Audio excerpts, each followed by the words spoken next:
knowledge can bring so much joy to the world, where knowledge can be earned from the tip of your fingertips. Pustaka Negeri Sarawak aims to provide that necessity to the people of the far and near, with facilities that is equipped with the up-to-date technology. Research and studies would be a breeze. Understanding the needs of the many, where knowledge seeking is crucial for the growth of the mind. We made it our ultimate goal to serve you the best knowledge center available.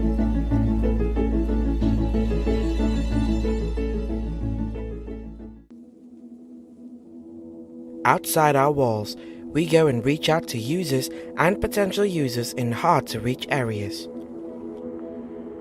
We'd go over and beyond by traveling to the suburbs to spread knowledge.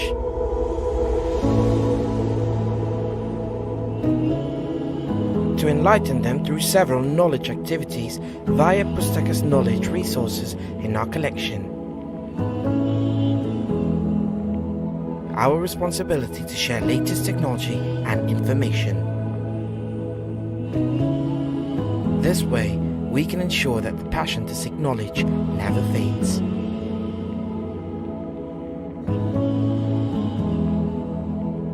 It is our utmost mission to cater for and exceed the expected information needs of our users. For such noble cause, we study the profiles of our varied users to undermine their information requirements, get the needed information resources in whatever available formats, printed, non-print or online, and match them with the requirements. We take the extra miles of informing users about our rich information resources and tell them step by step how to identify, select, retrieve, and use these resources. We want our users to be literate in information and knowledge. We want them to be our knowledge beneficiaries. As our priority to preserve the knowledge and Sarawak heritage collections, we are committed to provide the user with access for those special and unique collections of Sarawak. With the facilities for storage and repositories, we ensure all the collections and public records which are more than 25 years old, and other documents, papers, instruments, statutes and statutory order, regulations or decrees directed by State Secretary to be maintained, preserved and kept in the State Depository on account of their historical value or public importance. We are eager to expand by preserving the collections through legal deposits, donation, bequeath, oral history, and also transfer of public records for permanent preservation, regardless of its format and media. By creating standard bibliographic records, we will ensure the library resources or materials published in Sarawak can be accessed and will be preserved for future generations. We are going beyond boundaries in order to guide, advise and train all Sarawak government agencies with focus on the implementation of records and archives, management practices and standards thoroughly for Sarawak civil service. Researchers can use our facilities to do research on specific materials, whereby assistance is always available. Having been here almost 20 over years as a user of Pustaka, it has been a very encouraging experience. Looking at the staff, how they operate this place, and for the past 20 years this place is still in a very good shape, and it's even better now. So this is something that is very encouraging for us as users. I think the best thing is that the library actually somehow in a small way that changed my life. First of all, I think the best is that I don't have to buy so many books, and then you don't have to search so far away, but you already can find it in the library. It makes my life easier. You can see, maybe you say reader is very confined to this, maybe very introvert, but actually the books make you more extrovert, meaning that you can actually connect with people better. Thank you very much, Pustaka Negeri Sarawak.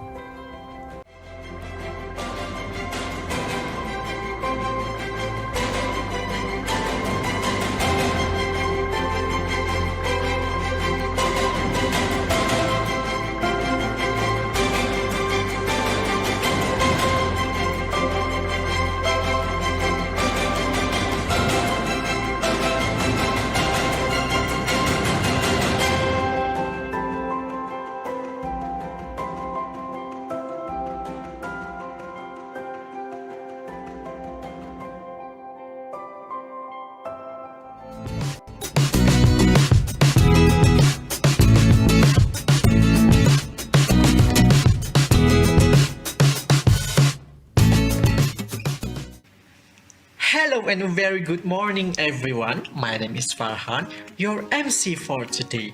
It's been quite some time since we've been able to bring you the Sarawak Children Festival. In 2019, we celebrated our second edition and the world was looking bright.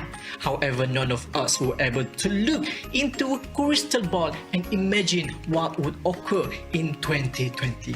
But with lots of courage and support, we were able to bring the first ever virtual Sarawak Children Festival in 2020. So, for 2021, we've made a commitment. No matter what, we will bring you our fourth edition and also be our second virtual Sarawak Children Festival that is much needed for children and young people at this current time. As current restrictions make it no longer possible to deliver live and physical activities, what we're going to do is deliver the whole things via a digital platform. So, no matter where you are in Malaysia or other countries, you will be able to access the program. We are sure every child will be spoiled choice for these 3 days. Through all these fun and engaging activities, children may discover their passion in areas of interest, thus empowering the children of the next generation. As it's always our mission to reach out to children from all walks of life and the underprivileged, we have put together some activities suitable for special needs children. Don't worry, my little friends, we have your back. For today's sessions, we're gonna have 3 spaces, which is story space, maker space, and linguistic space. Ladies and gentlemen, my fellow friends, to begin our festival, we are pleased to have Yang Berusaha Puan Arpah Adnan, Acting Chief Executive Officer Pustaka Negeri Sarawak, to deliver the opening remarks.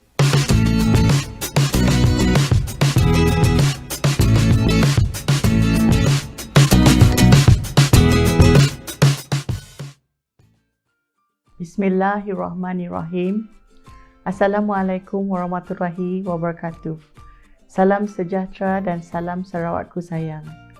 Yang berhormat Datuk Seri Fatimah Abdullah, Menteri Kebajikan Kesejahteraan Komuniti, Wanita, Keluarga dan Pembangunan Kanak-kanak Sarawak, tuan-tuan dan puan-puan. Penganjuran Sarawak Children Festival pada tahun ini masih diteruskan secara atas talian seperti tahun 2020. Selaras dengan pematuhan prosedur operasi standard yang dikeluarkan oleh Majlis Keselamatan Negara dan juga Jawatan Kuasa Pengurusan Bencana Negeri Sarawak. Pada tahun 2020, program virtual Sarawak Children's Festival telah disiarkan melalui saluran Pustaka Channel. Seterusnya berjaya meraih hampir 16,000 tontonan dan 477 perkongsian di media sosial seperti Facebook dan YouTube.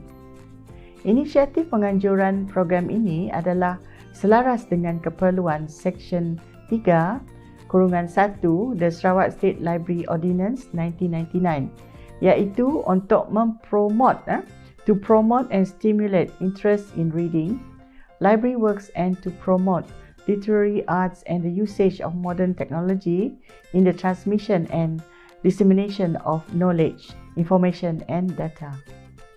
Inisiatif ini juga menyokong strategi ekonomi digital Sarawak di bawah tindakan strategik ke-47, Digital Inclusivity, iaitu memperkenalkan penggunaan teknologi terkini kepada generasi muda sekaligus merangsang tahap perkembangan kognitif kanak-kanak terhadap teknologi baru.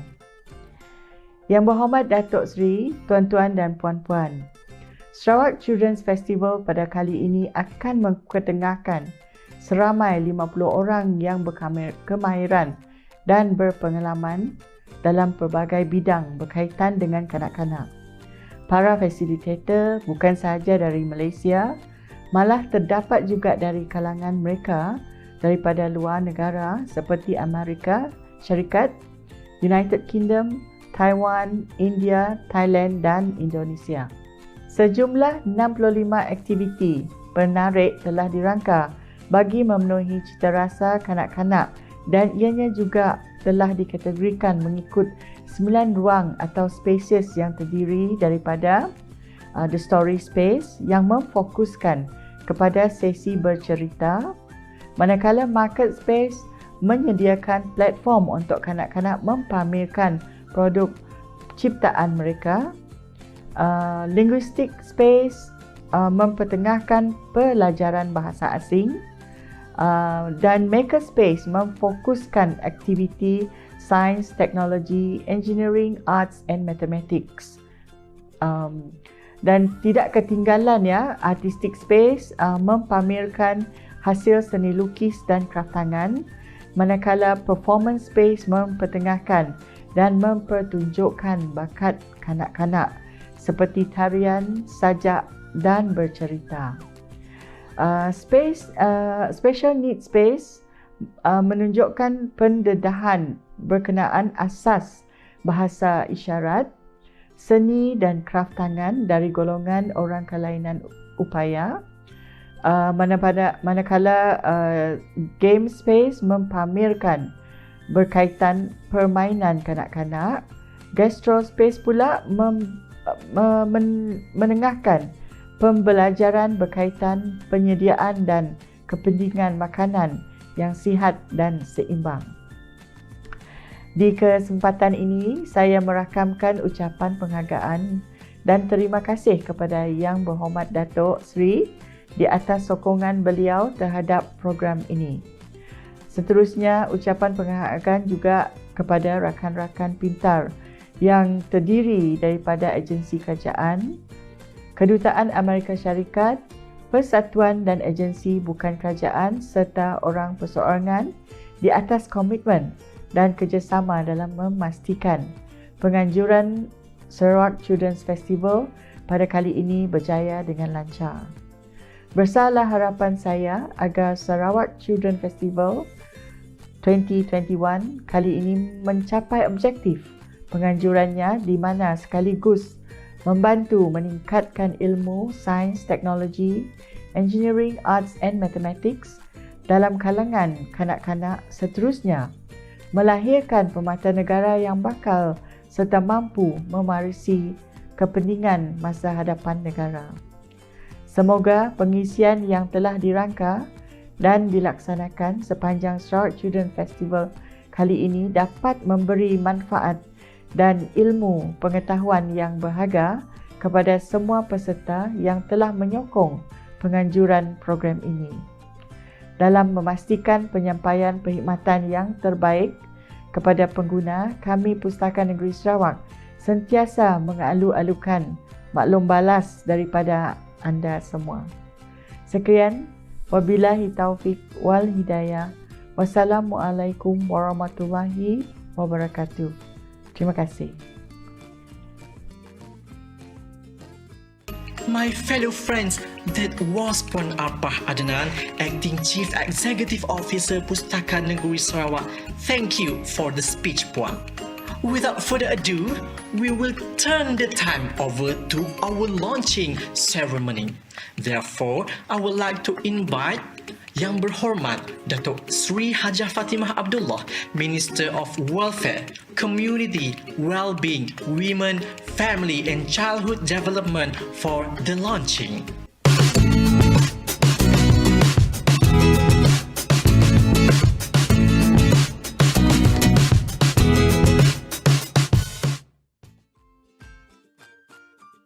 Bismillahirrahmanirrahim. Assalamualaikum warahmatullahi wabarakatuh. Yang Berusaha Puan Arpah Haji Adnan, Pemangku Ketua Pegawai Eksekutif Pustaka Negeri Sarawak, Ketua-Ketua Jabatan, Guru-Guru, Ibu Bapa, para pelajar, anak-anak serta hadirin yang saya hormati sekalian. Terlebih dahulu saya ingin merakamkan ucapan tahniah dan syabas kepada Pustaka Negeri Sarawak kerana terus gigih dalam menganjurkan Sarawak Children's Festival 2021. Walaupun kita semua masih berhadapan dengan cabaran yang dibawa oleh pandemik COVID-19. Semangat gigih seperti ini amatlah diperlukan kerana kita semua perlu meneruskan kehidupan dengan sebaik mungkin. Lebih-lebih lagi dalam memberikan suasana yang kondusif bagi menyokong perkembangan kanak-kanak yang sihat. COVID-19 yang melanda kita tidak seharusnya menjadi alasan untuk kita tidak meneruskan usaha dan tekad kita dalam melaksanakan kempen-kempen galakan membaca di negeri Sarawak yang kita cintai ini. Tuan-tuan dan puan-puan yang saya hormati sekalian, Sarawak bumi kenyalang ini akan kita wariskan kepada anak cucu kita. Adalah menjadi tanggungjawab kita semua untuk mewariskan sebuah negeri yang aman, makmur dan sejahtera kepada mereka kelak.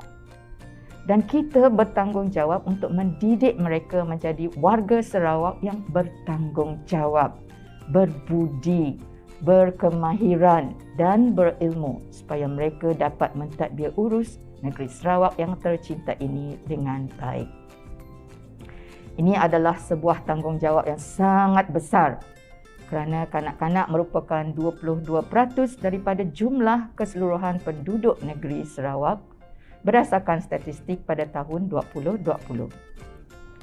Daripada seramai 620,400 orang kanak-kanak ini pula, sejumlah 5,324 orang adalah kanak-kanak berkeperluan khas. Sarawak Children's Festival 2021 meraihkan kanak-kanak dengan memfokuskan kepada aktiviti pengajaran dan pembelajaran melalui pendekatan yang sesuai dengan fitrah mereka dan juga kaedah-kaedah yang kreatif serta inovatif.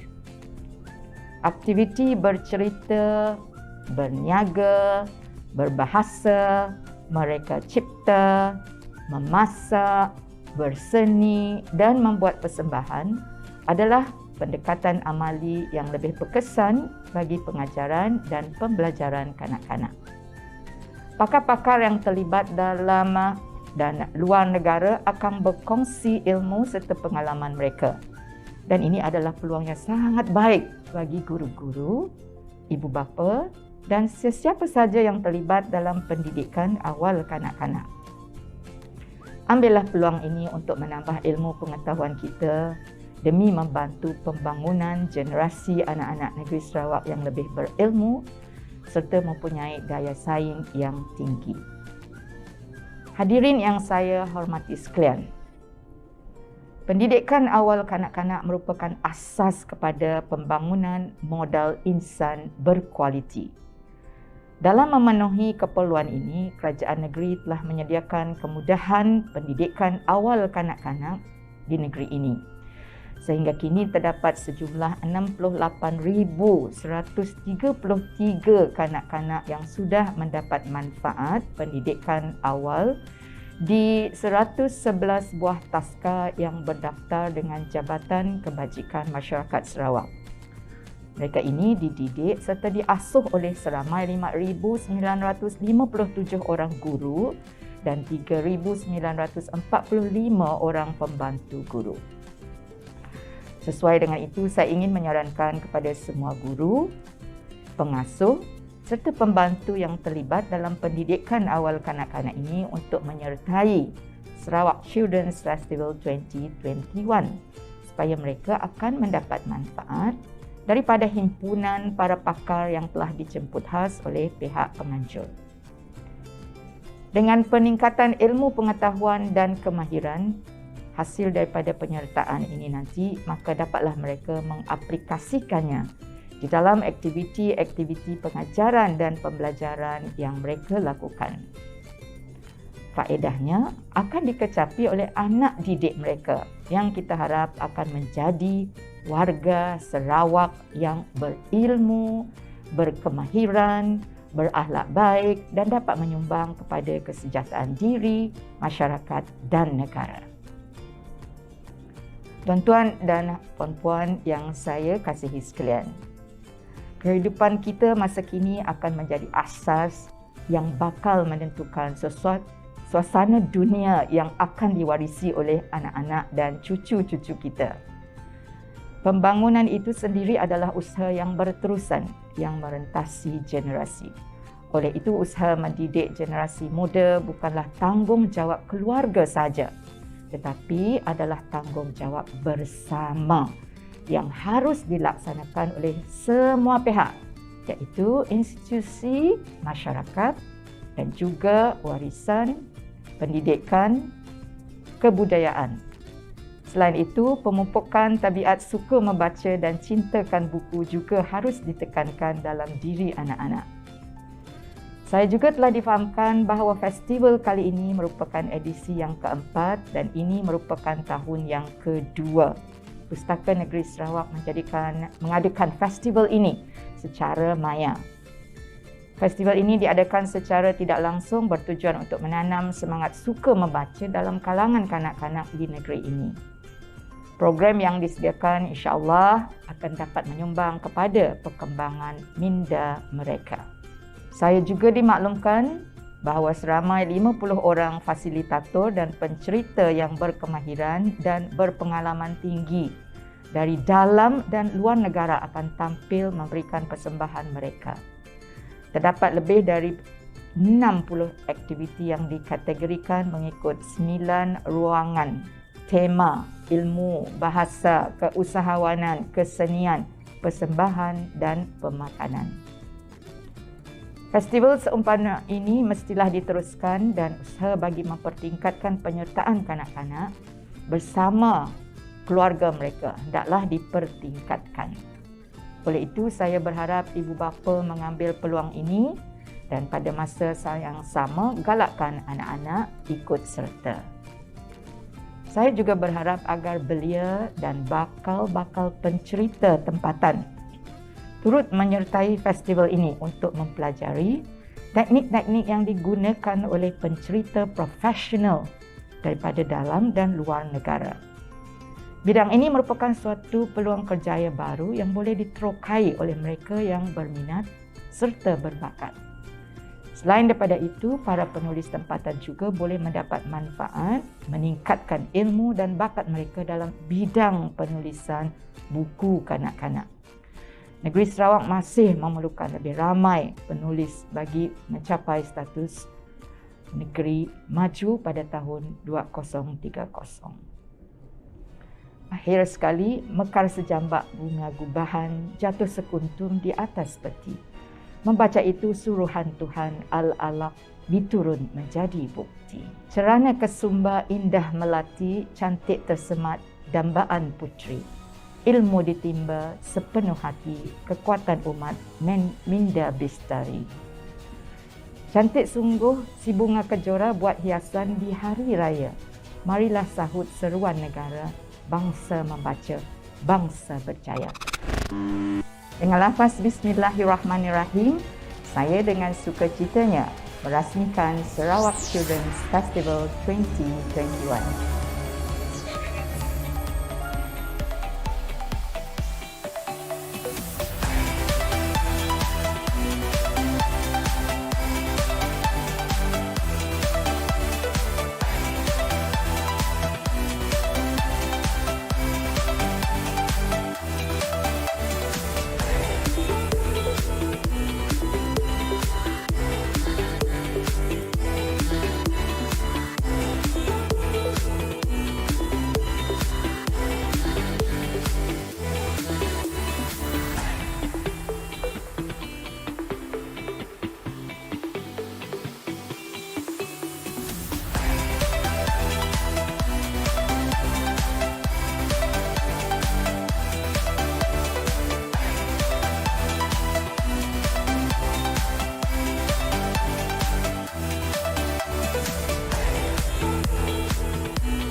Thank you very much Yang Berhormat Datuk Seri Hajah for the launching of Virtual Sarawak Children Festival 2021. Ladies and gentlemen, my fellow friends, now is the time for the festival. We're gonna begin our session today with Story Space. This space we're gonna have the storytelling from our local and international storytellers such as United States of America, United Kingdom, Taiwan, India, Thailand, and Indonesia. Let's begin the session and have fun!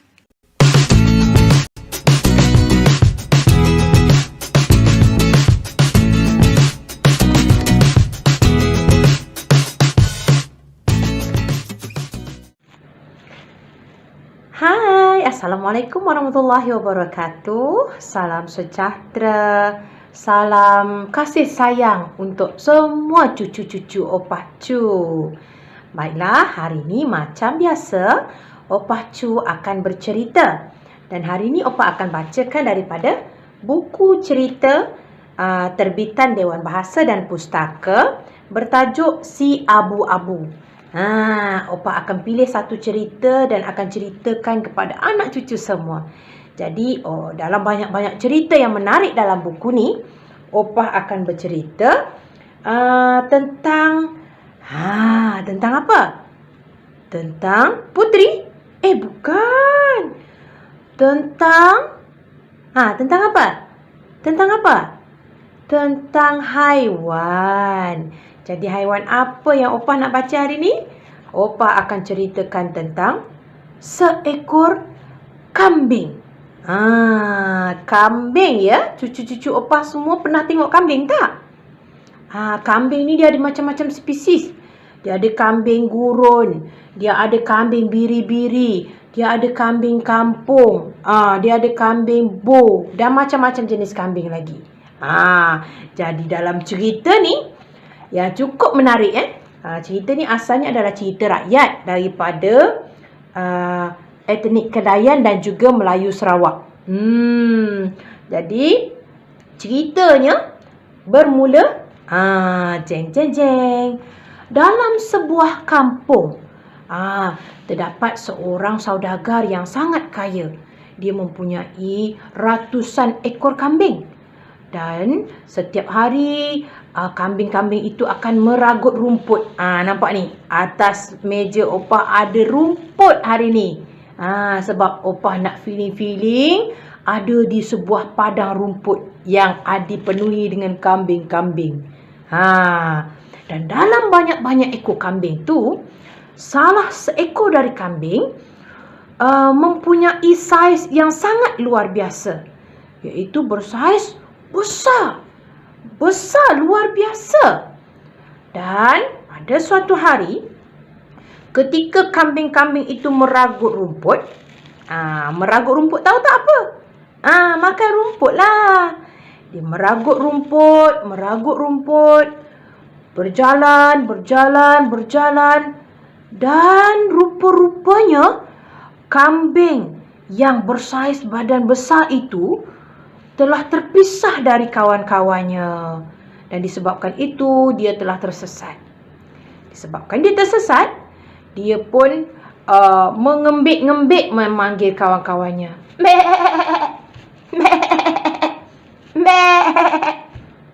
Mencari kawan-kawan. Dan akhirnya dia tiba di sebuah gua. Dan hari pun malam. Ini yang suspend ni. Baiklah, apabila hari malam, kambing ini perlukan tempat berteduh. Dan untuk pengetahuan anak cucu semua, kambing itu bersaiz badan besar kerana dia mengandung. Jadi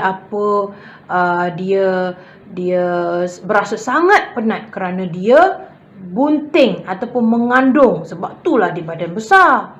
Jadi dia berteduhlah di dalam gua. Hari pun hujan pula pada masa tu. Guru berdentum-dentum. Pam. Jadi disebabkan dia takut dengan hujan. Kambing kan takut hujan. Dia pun berteduh di dalam gua. Ketika dia berteduh di dalam gua, dia terasa sangat sakit dan rupa-rupanya dia nak bersalin. Dia nak melahirkan anak. Jadi dia pun berusaha untuk melahirkan anak. Dan nak dijadikan cerita, bayi-bayi yang dilahirkan bukanlah bayi kambing, tetapi sebaliknya bayi-bayi itu adalah bayi-bayi manusia. Ya, dan semuanya adalah bayi perempuan. Semuanya comel-comel. Jadi apa nak dijadikan cerita, kambing itu pun membesarkan anak-anak manusia itu dengan penuh kasih sayang. Setiap hari dia memberikan susu dan mencari daun-daun yang berkhasiat untuk diberikan pada manusia-manusia yang dilahirkan oleh kambing itu. Pada suatu hari, sewaktu anak-anak gadisnya sudah membesar, meningkat remaja, sekumpulan pemburu telah melalui ataupun melintasi depan gua tu, dan mereka melihat bagaimana ibu kambing masuk ke dalam gua untuk memberi makan pada anak-anaknya. Ibu kambing ni daripada dia melahirkan bayi-bayi itu, dia tidak pernah memberi keizinan pada anak-anaknya untuk keluar mencari makan sendiri. Dia takut kehilangan anak-anaknya. Dia sangat-sangat sayang pada anak-anaknya. Jadi, dialah yang mencari makan. Dan apabila dia keluar mencari makan, apabila dia pulang, dia akan memanggil anak-anaknya. Dia akan panggil, "Mek, mek, ibu kambing bawa makan untuk anak-anaknya.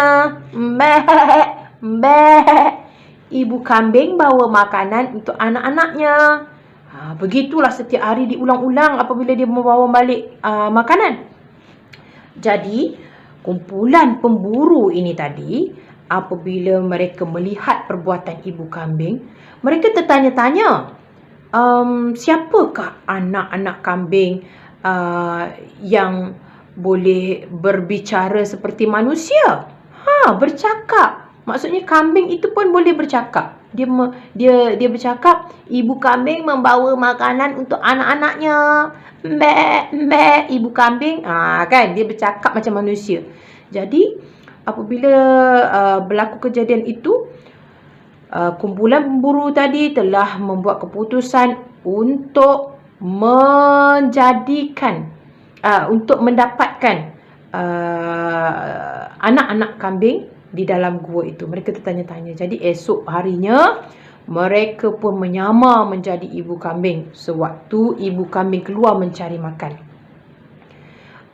Mereka pun meniru gaya kambing itu, memanggil anak-anaknya, "Mbek, mbek." Macam itulah.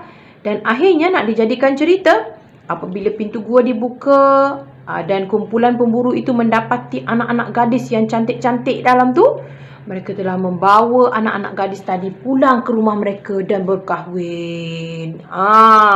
Berapa orang anak kambing tadi? 7 orang. Dan daripada 7 orang kambing itu, anak yang paling bongsu sangat baik.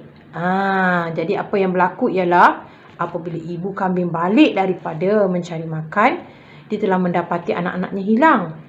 Dia pun mengembara mencari anak-anaknya. Apabila dicari, dia pergi ke rumah yang pertama, anak yang pertama pukul dia.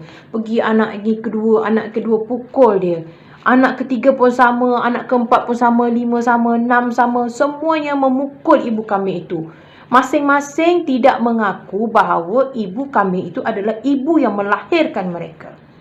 Jadi disebabkan itu, ibu kambing itu cedera parah dan akhirnya ibu kambing itu diselamatkan oleh anaknya yang bongsu. Dan ibu itu telah berpesan bahawa kepada sang kambing, kepada anaknya yang bongsu, bahawa janganlah malu walaupun ibu itu adalah seekor kambing.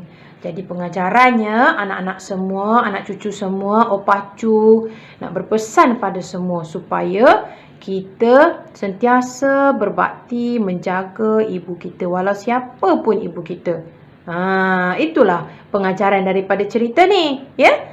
Jadi janganlah malu walaupun ibunya seekor kambing. Jadi itulah dia cerita tentang kambing beranak manusia. Jadi hari ni Opa nak tunjuklah sikit cara-cara kita akan buat spesies kambing. Kita akan buat craft. Kita akan menghasilkan seekor kambing biri-biri. Jadi apa yang kita perlukan adalah kita perlukan mangkuk kertas macam ni. Mangkuk kertas, dan ini adalah kapas, ya. Kapas yang Opah telah bulat-bulatkan dia. Ni kapas.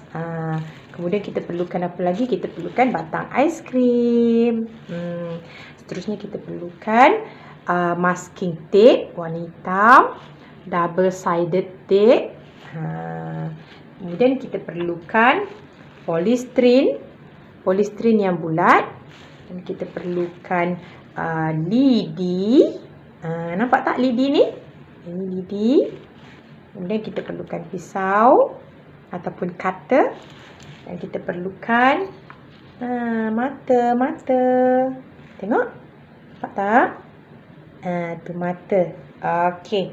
Jadi cara-caranya ialah Opa akan gunakan double sided tape dan balutkan di sekeliling mangkuk kertas ini.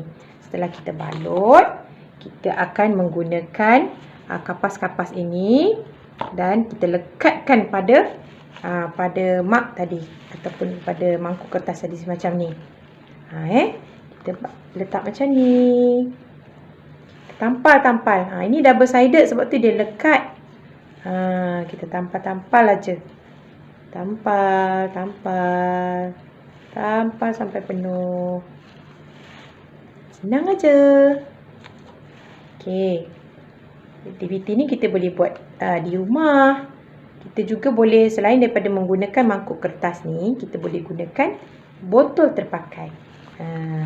Kemudian ini kalau perasan, ini adalah polystyrene yang Opah telah cocokkan dengan lidi.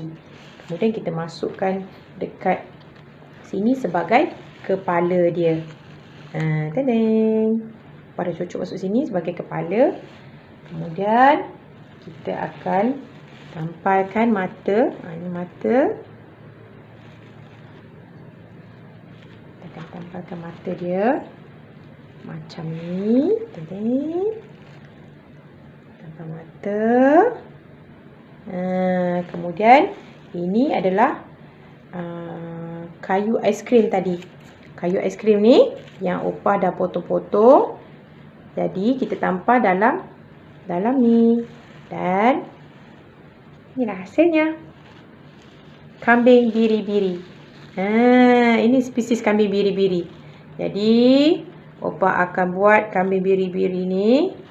Beberapa ekor kambing. Ini yang belum siap lagi. Opah akan sambung buat selepas ni.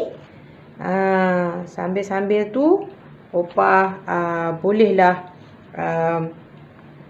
membaca cerita sambil buat craft ni, ya. Okey. Jadi anak cucu semua bolehlah cuba buat kambing biri-biri kertas. Biri-biri kertas. Biri-biri kapas. Minta maaf. Jadi, lain kali Opah akan cerita lagi. Cerita yang lain pula. Jadi, pesanan Opah pada semua, rajin-rajinlah membaca buku. Opah sarankan pada anak cucu semua, jangan lupa bahawa kita mempunyai cerita rakyat yang sangat banyak dan menarik. Ya. Jadi, sampai jumpa lagi.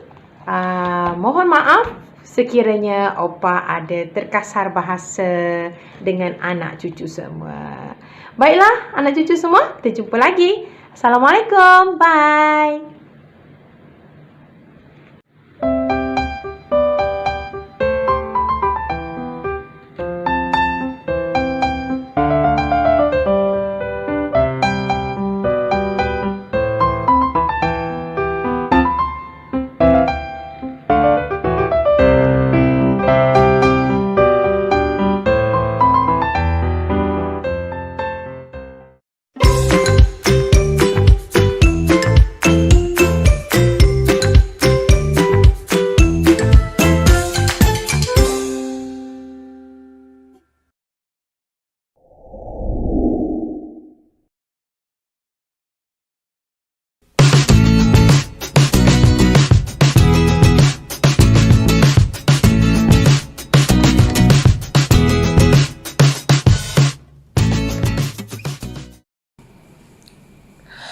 everybody, I'm Auntie Celine from Little Story Club, and I'm so happy to be here with you all today. Now, I'm going to be telling a story about a very yummy kind of food. But before we start, can I see a show of hands? Who here likes pizza? You do? That's fantastic. Now, for your pizza, what kind of toppings do you like on your pizza? I hear pineapple. Somebody likes pineapple. Is there somebody who likes pepperoni? Yes. What about onions? What about egg? What about chocolate? Would it be good? What about cheese? What about broccoli? What about chili? Would all of these sound like great toppings for pizza? So, today we will be telling a story called World Pizza. And this is a story written by Cici Ming and illustrated by Alan Shee. Now, if you look at the cover, can you tell me what you can see apart from the pizza? Okay, yes, we see children. Yep. Okay. And look at these two children. What are they doing? That's right, they're helping each other. So let's find out what is World Pizza all about. Okay, so we see here there are lots of different toppings for the pizza. So World Pizza.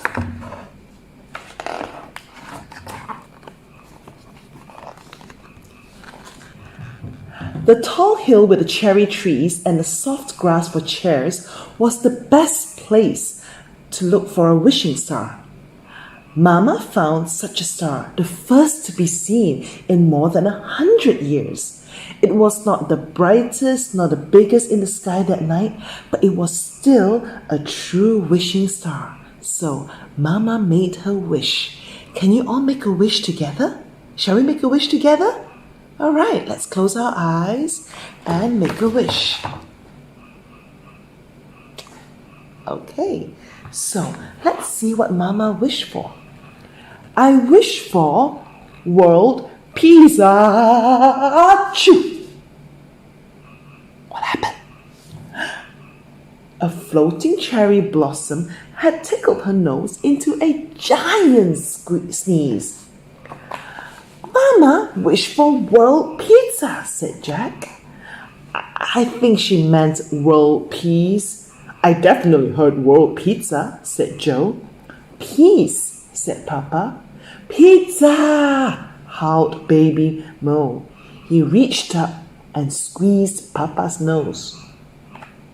Let's not fight, said Mama.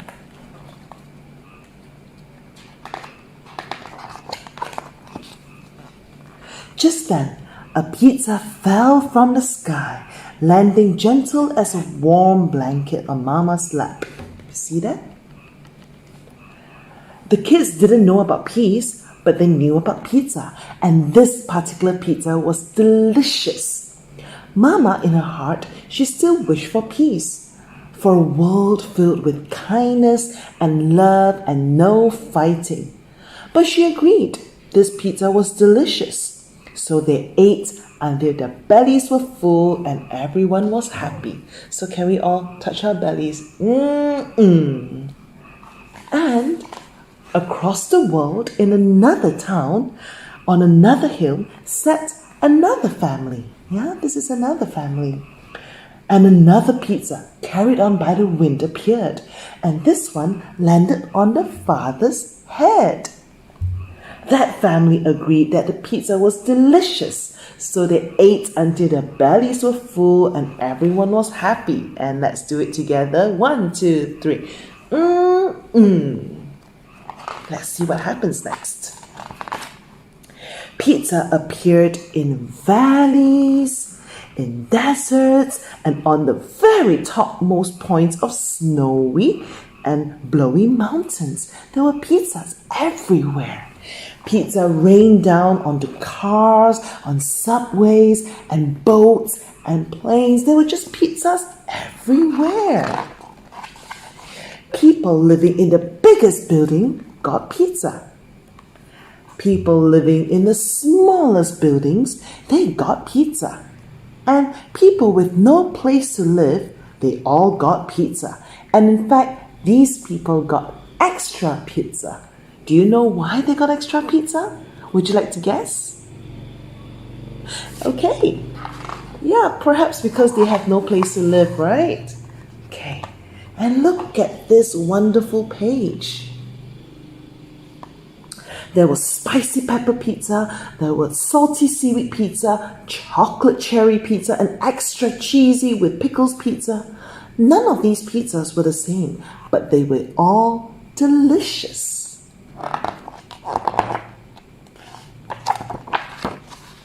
Some people dipped their pizza in hummus, while others dipped their pizza in guacamole. Some people made pizza chow mein, and some people made pizza sushi.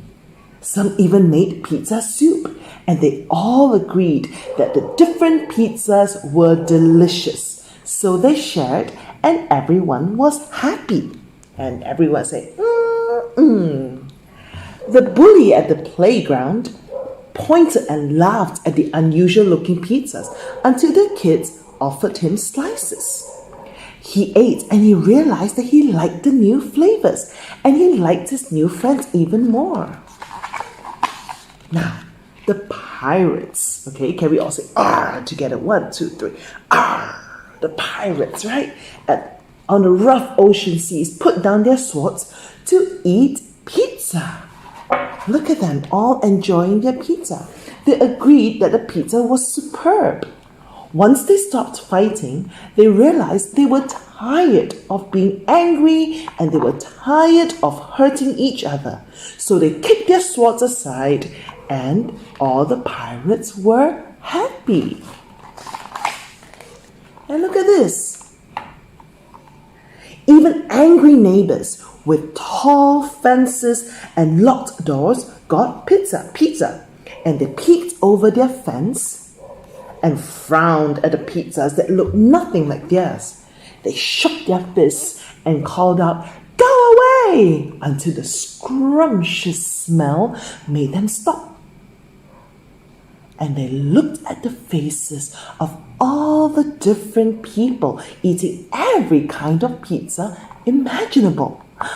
Do you think they will turn around? Do you think they will stop being angry? Let's find out. They saw the smiles and they couldn't help but smile back.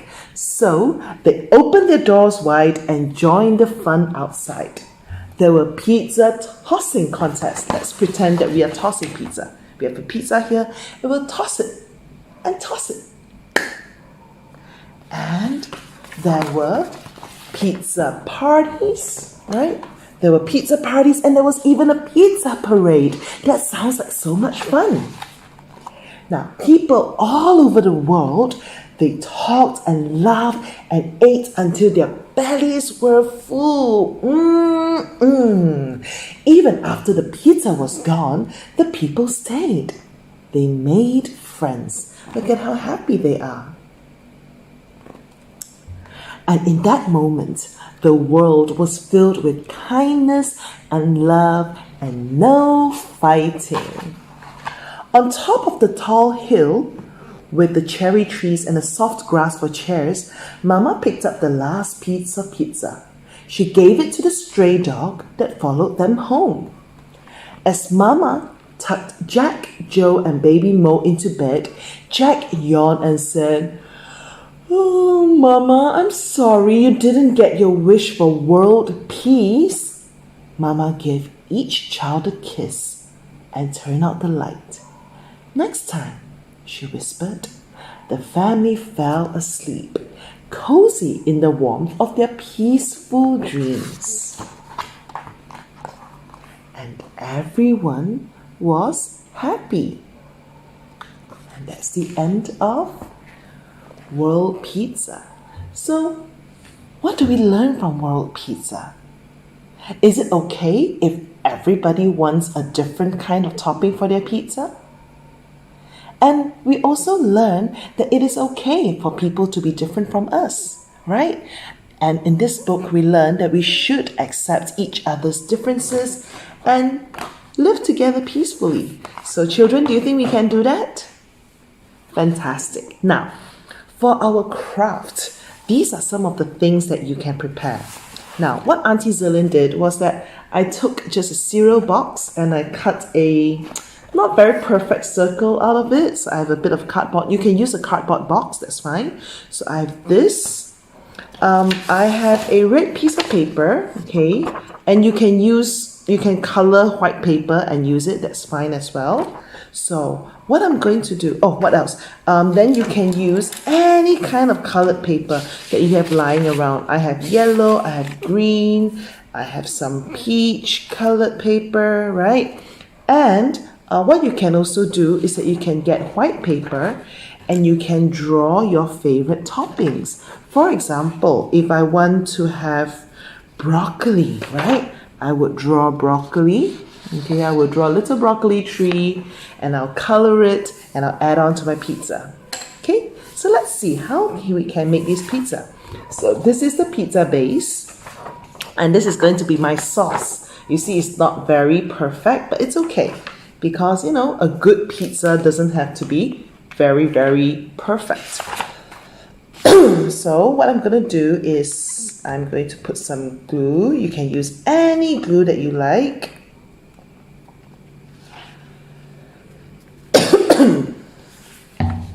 Okay, I'm going to drink some water.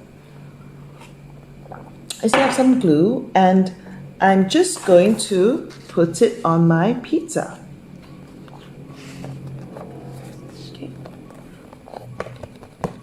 Now, this is where it gets fun.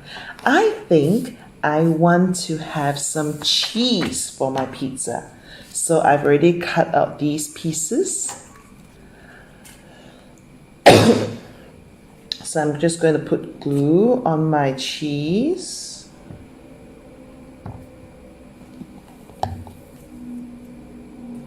And here you go.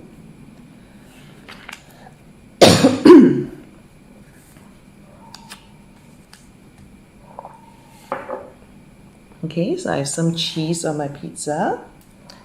Next, I think I want to have some pepperoni. So my pepperoni looks like this.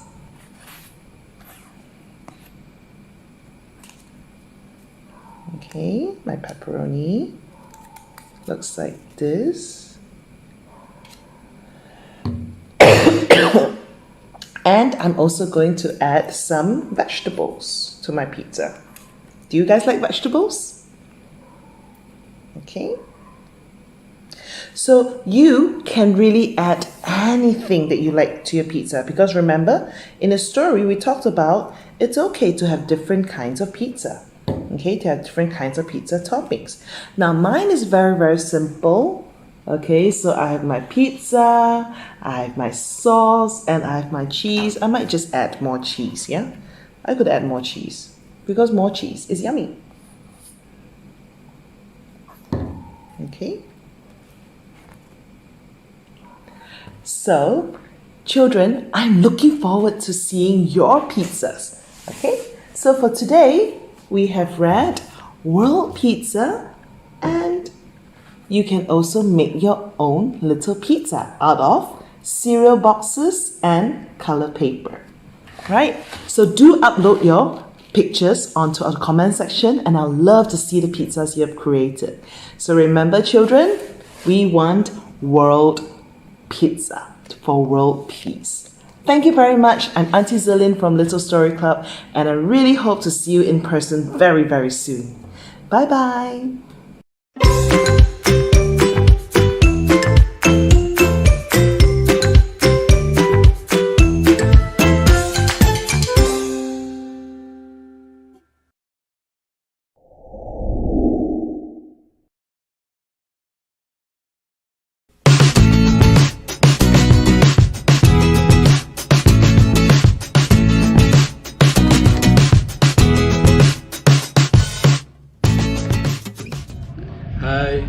sejahtera, nama saya Kian Tunku dari Pustaka Negeri Sarawak.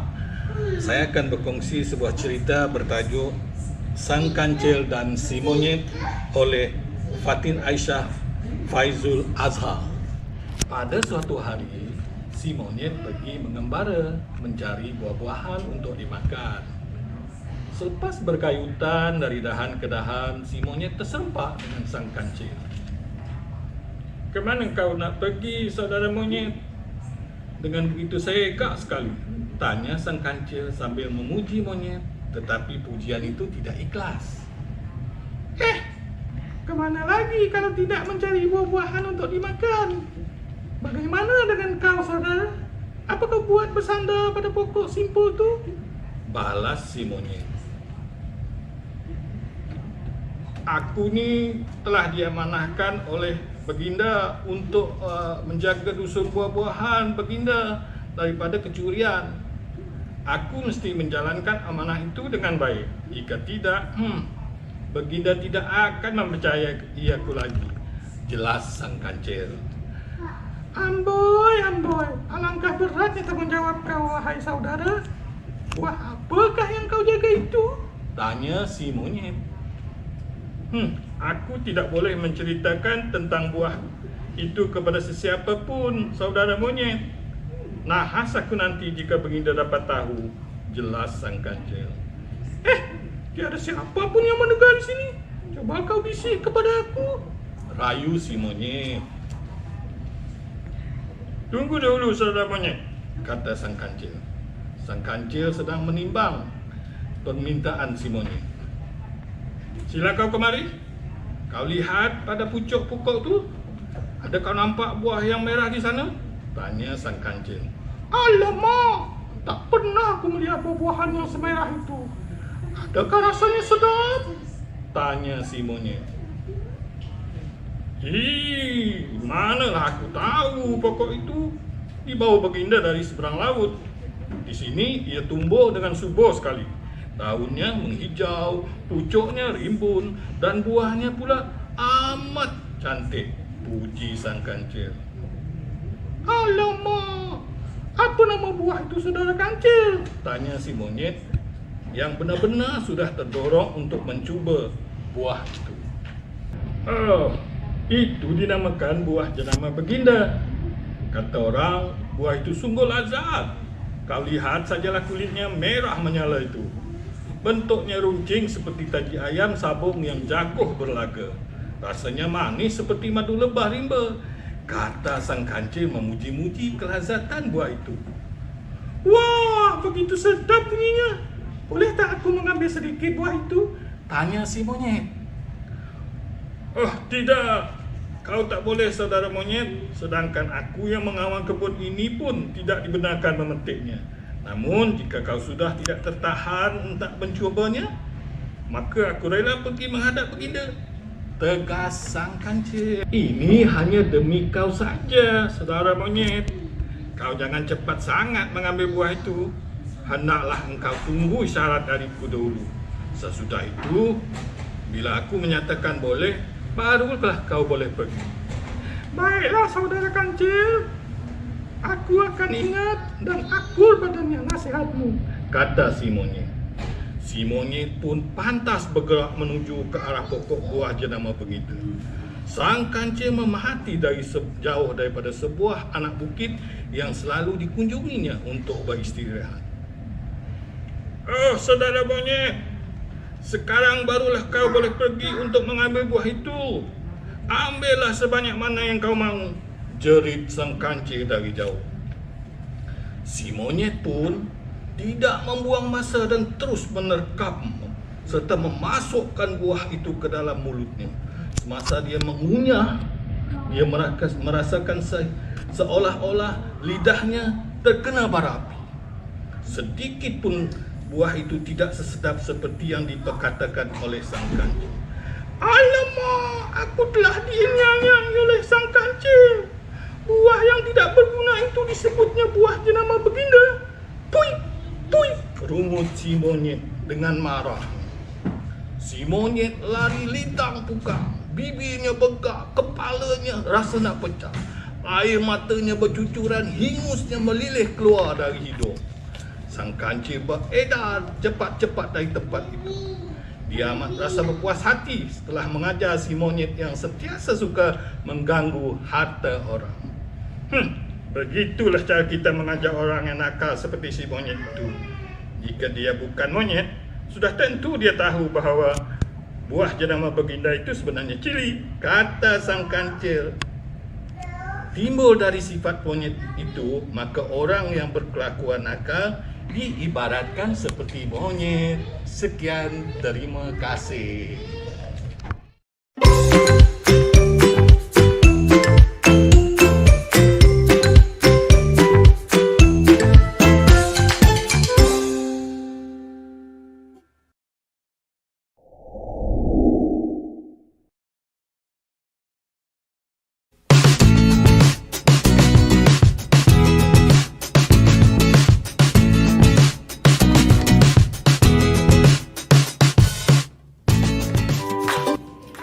Assalamualaikum dan salam sejahtera saya ucapkan kepada semua penonton Sarawak Children Festival tahun 2021.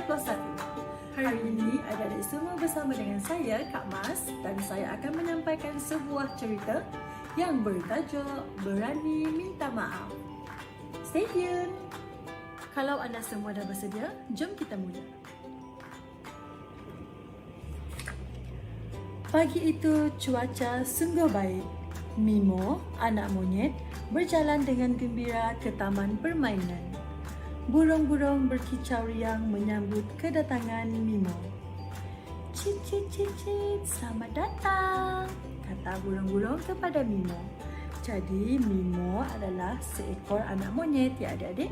Kita tengok gambar ni. Comel kan? Mimo tidak membalas ucapan burung. Dia terus berjalan di dalam taman. Mimo suka melihat bunga yang berwarna-warni. Dia mendekati pokok bunga. Ketika dia mahu memetik bunga, ada suara yang menghalangnya. Agak-agaknya suara siapakah tu ya adik-adik? Jom kita teruskan membaca untuk mengetahui suara siapa tu. Jangan petik bunga itu. Nanti bunga itu akan cepat layu, tegur Pakcik Gajah. Oh, rupa-rupanya suara itu adalah suara Pakcik Gajah. Inilah dia Pakcik Gajah. Biarlah bunga itu kembang mewangi di taman ini, kata Pakcik Gajah lagi. Mimo membuka mulut untuk berkata sesuatu, namun tiada suara yang keluar. Mimo berjalan meninggalkan Pakcik Gajah dengan kepala yang menunduk. Mimo berasa sangat sedih kerana tak dapat memetik bunga dan dia keluar dari taman Pakcik Gajah dengan kepala yang menunduk. Pakcik Gajah yang bercekak pinggang menggeleng. Mengapa dia tidak minta maaf? Keluh Pakcik Gajah.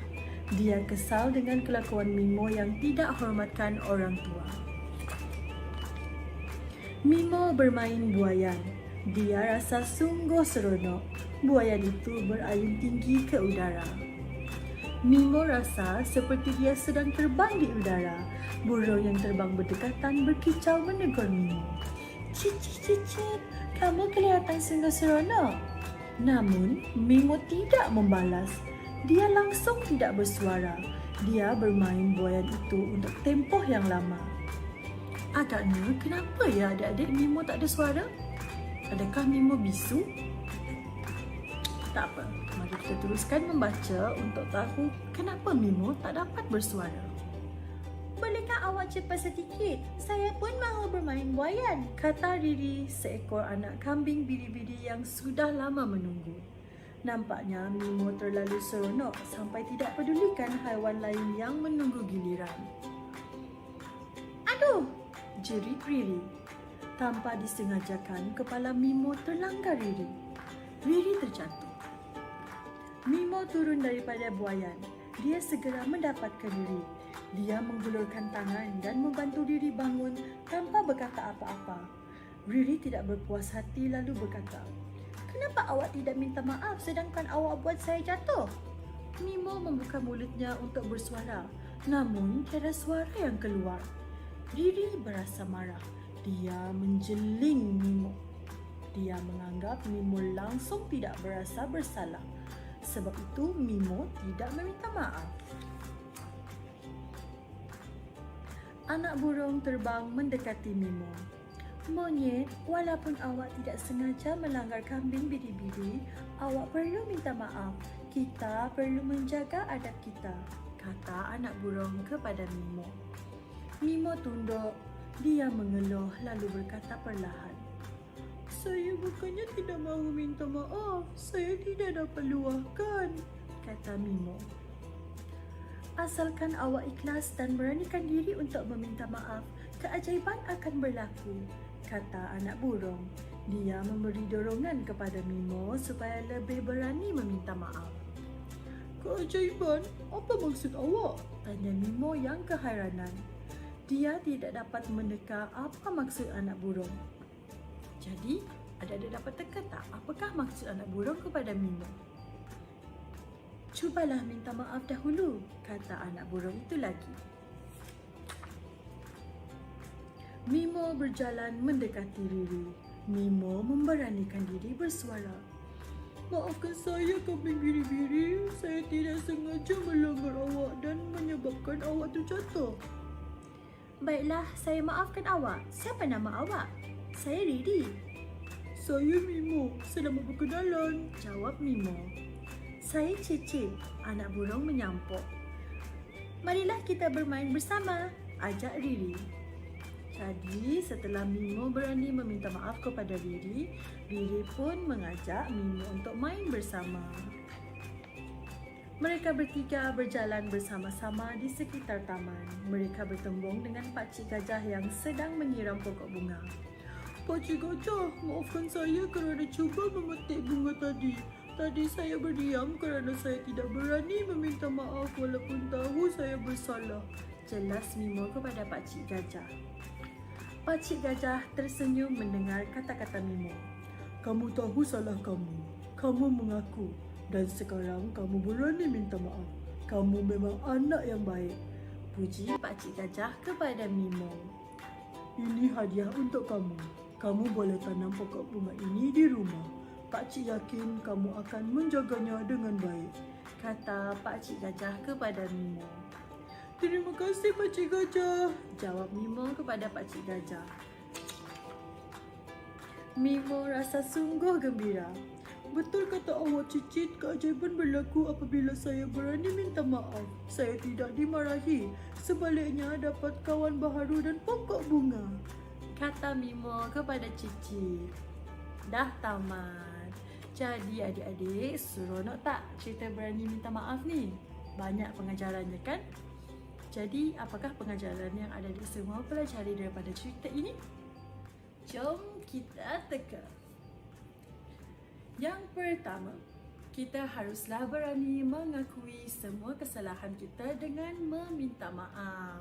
Jadi adik-adik, kalau kita terlanggar kawan, terambil pensel kawan atau melakukan perkara yang melukakan hati orang lain, kita haruslah berani minta maaf. Okey adik-adik? Dan seterusnya, selain daripada kita harus berani minta maaf, kita haruslah bersikap terbuka di mana kita harus menerima teguran orang lain. Okey adik-adik? Baiklah, itu saja perkongsian saya untuk hari ini. Terima kasih Kak Mas ucapkan kepada adik-adik semua yang sudi meluangkan masa untuk mendengar cerita berani minta maaf ini tadi. Jadi adik-adik semua jangan lupa untuk terus bersama dengan Sarawak Children Festival tahun 2021 pada 29 hingga 31 Oktober ini yang akan ditayangkan secara maya melalui Facebook Pustaka Negeri Sarawak dan YouTube Pustaka Negeri Sarawak. Terima kasih kerana sudi luangkan masa bersama dengan saya dan sampai berjumpa lagi. Terima kasih. Bye.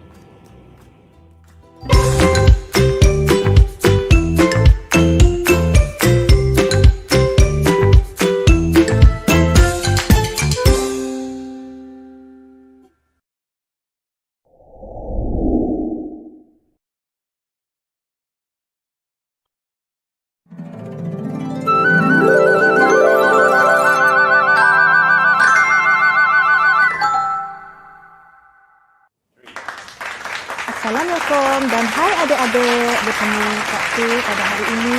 Dalam segmen Story Space, hari ini Kak Su akan bercerita tentang tajuk iaitu Peka dengan Masa. Cerita ini adalah berkaitan dengan seekor ibu rubah dengan anaknya. Dengar ya adik-adik. Kun adalah seorang anak yang periang.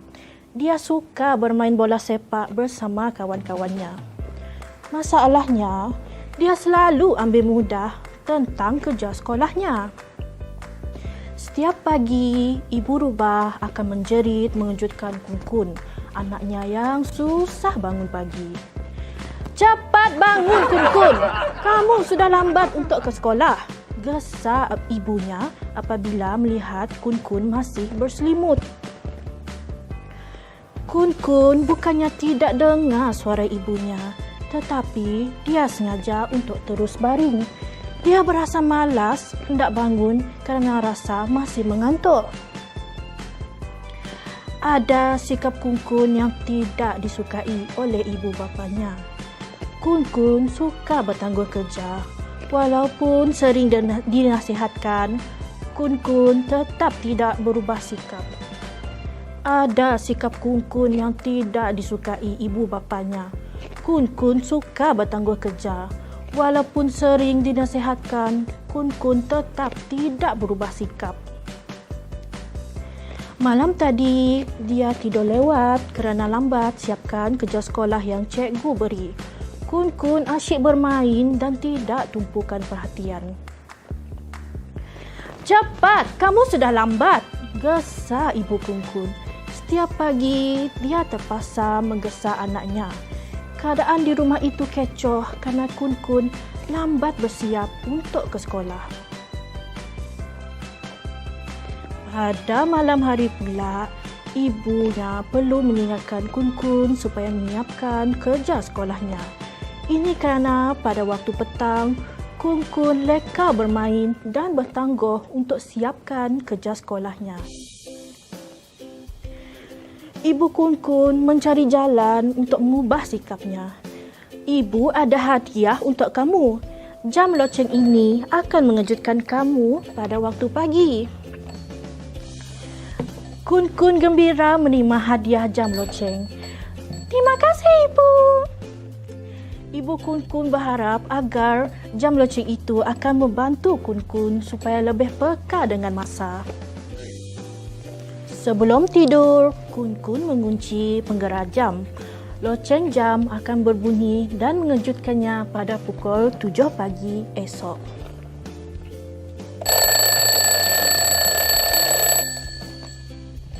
Pada mulanya, Kun mahu terus tidur, namun jam loceng yang berterusan membantutkan hasratnya.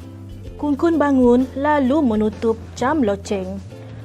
Pagi itu buat pertama kalinya Kun bangun tanpa perlu dikejutkan berulang kali oleh ibunya. Bagus, kamu bangun sendiri hari ini. Bila bangun awal, kamu akan ada banyak masa untuk makan. Tidak perlu tergesa-gesa, puji ibu Kun. Ternyata tindakannya membelikan jam loceng untuk Kun tepat. Kun tersenyum lebar menerima pujian ibunya. Memang pagi itu amat berbeza. Dia dapat bersarapan dengan tenang. Pada petang itu, Kun mengunci penggerak jam. Dia menetapkan tempoh 1 jam untuk menyiapkan kerja sekolahnya. Jam loceng akan berbunyi selepas 1 jam. Kun berusaha untuk menumpukan sepenuh perhatiannya supaya dia dapat siapkan sebelum jam loceng berbunyi. Ibunya gembira melihat perubahan Kun. Yeay, sudah siap! Kun menjadi kegembiraan. Seketika kemudian, jam loceng pun berbunyi. Ternyata apabila dia menumpukan perhatian, dia berjaya menyiapkan kerja sekolah dalam tempoh yang ditetapkan. Sebagai hadiah kerana berjaya menyiapkan kerja sekolah dalam tempoh yang ditetapkan, ibunya mengizinkan Kun keluar bermain bola bersama kawan-kawannya. Cepat beri saya bola itu, jerit kambing. Ya, saya sepak sekarang, kata Kun-Kun. Mereka seronok dapat bermain dengan bebas di padang. Sejak mempunyai jam loceng, Kun-Kun tidak ada masalah untuk bangun pagi. Dia akan bangun sendiri apabila jam berbunyi dan tanpa perlu dikejutkan oleh ibunya. Kun-Kun kini sudah pandai mengatur masa. Pada waktu petang, dia akan memberikan sepenuh tumpuan menyiapkan kerja sekolah sebelum keluar bermain. Dia akan pastikan dia siap sebelum jam loceng berbunyi. Adik-adik, pengajaran daripada cerita ini, pertama sekali kita hendaklah bijak untuk mengatur masa. Nombor 2, tidur awal supaya mudah untuk bangun pagi untuk ke sekolah. Nombor 3, tumpukan perhatian ketika belajar dan buat kerja sekolah. Apabila kita fokus, kita dapat siapkan kerja sekolah kita dengan cepat dan dalam masa yang ditetapkan. Kemudian, bolehlah kita bermain dengan gembira. Okey adik-adik, itu saja cerita daripada Kak Su hari ini. Kak Su berharap adik-adik terhibur dengan cerita Kak Su ya. Okey, semoga kita berjumpa lagi. Bye-bye.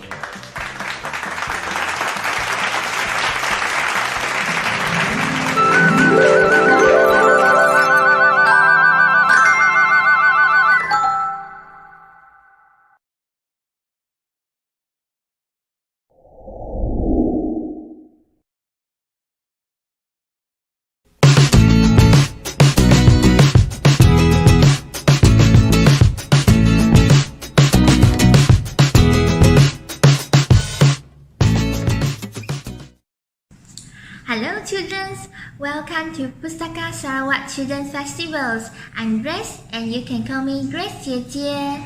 Today I'm going to share a stories with you and the title of this story is Tops and Bottoms. This story is adapted and illustrated by Janet Stevens and you can see from the cover of the story there is a lazy bear and a smart hare.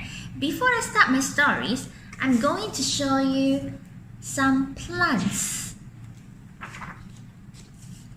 Alright, look, they are carrots, radish, beets, lettuce, and celeries. Which parts of this plant will you eat? For the carrots, we will eat the bottom part, which is the root. For radish and beets, we will eat the bottom parts too. For lettuce and the celeries, we will eat the top part of the plants. Are you ready for the stories? Once upon a time, there lived a very lazy bear.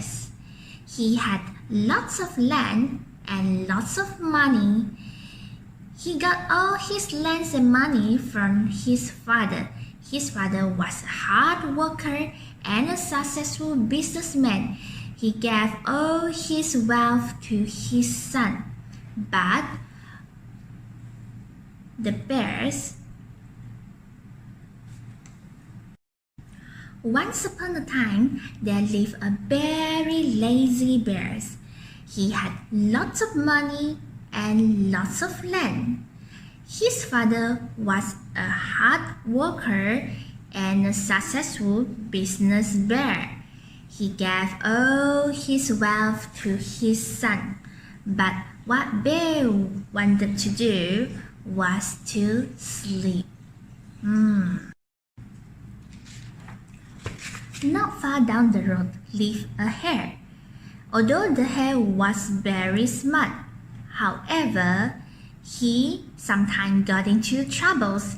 This hare once owned a piece of land. However, he had to sell off his land to the bear because he lost his pet to a tortoise. Poor hare and his family, they were in bad shape. The children were hungry. So one day, Mr. Hare and Mrs. Hare, they have to put their head together and put out an idea. They cannot let their children starve. The next day, Hare hopped down the road to Bear's house.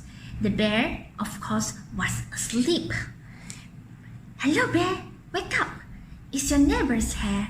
I have an idea. Bear opened one eye and grunted. We can be business partners. All we need is this field right in front of your house. I will do the hard work of planting and harvesting, and we can split the profit in the middle. Yes, sir. We can be in this together. I will work and you sleep. Huh? Say bears. So, what will it be, bear? The top half or the bottom half? It's up to you, bear. You choose the tops or the bottoms. Huh? Let's see. With a yawn. I think I'll take the top half hair. Right, the tops. Hare smiles. It's a done deal, bear. So bear went back to sleep, and Hare and his family went to work. They planted, they watered, and they weeded. Bear slept as the crops grow. When it was time for the harvest, Hare called out, "Wake up, bear! Wake up! You get the tops and I get the bottoms." Hare and his family dug out the carrots, the radishes, and the beets. Hare plucked off all the tops, tossed them into a pile for bears, and put the bottoms aside for himself. Bear stares at his pile. But Hare, all the bear's parts are in your half. You choose the tops, Bear, Hare said. Now, Hare, you have tricked me. You plant this field again, and this season I want the bottoms. Hare agreed. It's a done deal, Bear. So Bear went back to sleep, and Hare and his families went to work. They planted, they watered, and they weeded. Bear slept as the crop grew. When it was time for harvest, Hare called out, "Wake up, Bear! Wake up! You get the bottoms, and I get the tops." Hare and his families gathered up the lettuce, the broccolis, and the celeries. Hare pulled off the bottoms for bears and put the tops for himself. Bear looked at his pals and scowled. "Hare, you have cheated me again." "But Bear, you wanted the bottom this time." Bear growled. "You plant this field again." "Hare, you have tricked me twice, and you owe me 1 season of tops and bottoms." "You're right, poor bears. It's only fair that you get the tops and the bottoms. It's a done deal, Bear." So Bear went back to sleep, and Hare and his family went to work. They planted, watered, and weeded, then watered and weeded some more. Bear slept as the crops grew. When it was time for harvest, Hare called out, "Wake up, Bear, wake up! This time you get the tops and the bottoms." There in front of Bear's house lay the high field of corn. Hare and his family yanked out every corn stalk. Hare tucked off the roots at the bottoms and the tassels at the tops, and put them in the piles for the bears. Then he carefully collected the ears of corns, in the middles and placed them in his own paws. Bear rubbed his eyes and watches. See, Bear, you get the tops and the bottoms. I get the middles. Yes, sir, Bear. It's a done deal. By now, Bear was wide awake. That's it, Hare. He hollows. From now on, I will plant my own crops and take the tops, middles, and bottoms. Hare and his family scoop out their corns and hop down the roads towards home. Bear never again slept through a season of planting and harvesting. Hare bought back his land with the profits from the crops, and he and Mrs. Hare opened a vegetable stand. And although Hare and Bear learned to live happily as neighbors, they never became business partners again. I hope you enjoy the stories and hope you learn something from the bears and the hares, and also the parts of the plants, tops, bottoms, and the middles. I will see you soon.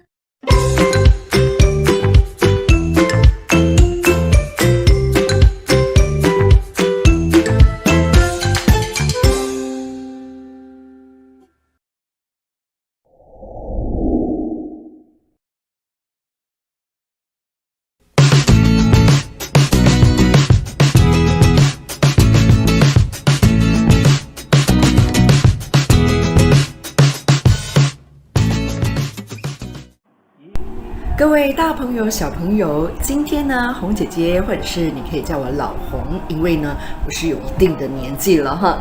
那么今天呢，要给你讲的这个故事呢，是关于西亚蟒的故事。西亚蟒是什么呢？西亚蟒是长臂猿，也就是它是人猿的一种种类。可是呢，它的手却是非常长的，它的那个手臂非常的长，叫做长臂猿。OK， 那这长臂猿呢，英语就叫 gibbon。他们呢是在森林里面的。那以前的人呢，其实对于很多的一些比较大型、体格比较大的动物呢，是有产生一些的害怕或者是恐惧。那么呢，这个故事呢是源自一个原住民的部落 Orang Temuan。Orang Temuan。其实德姆万这个字我很喜欢，德姆万这个字呢就是相遇的意思。在华语里面呢，相遇也有一个词是非常美的，就叫做邂逅。我很喜欢这个故事啊。那他说到呢，这个 Orang Temuan 呢里头呢，就是他们有流传着一首古老的歌谣。这个古老的歌谣里头就是在讲述呢这个西亚蟒的故事的。那话说呢，就是在一座村庄里头呢，就住着一对的夫妻。那么夫妻俩呢，他们每一天呢，其实呢都要到森林里头呢去采摘一些蔬果 ，OK， 可能是一些蔬菜，可能一些水果。那他们呢就靠采摘来为生的。那他们每一天呢，在森林里面会去采摘什么呢？他们会去采摘芒果呀、木瓜呀、山竹啊、红毛丹啊，还有我们本地最多的水果，包括了像木瓜啊、香蕉之类的，还有杜古朗萨啊、chân不大、占不辣，还有呢就是 nanga 之类的。那么呢，选了水果以后，它会怎么样呢？它就会放进它后面的背后的一个箩里头。那个箩呢，其实是用竹子做成的箩。OK， 那他们的很多的地方啊，他们的家其实也是用竹子做成的家，一个棚一样啊。那么他们背着这个箩呢，然后就会进去森林里面，然后就会去采摘。水果，芒果、山竹、chân不大、榴莲，榴莲不可以采摘，榴莲要等它掉哦。OK， 榴莲，哇，收获满满的就把榴莲丢进箩里面。这一次呢，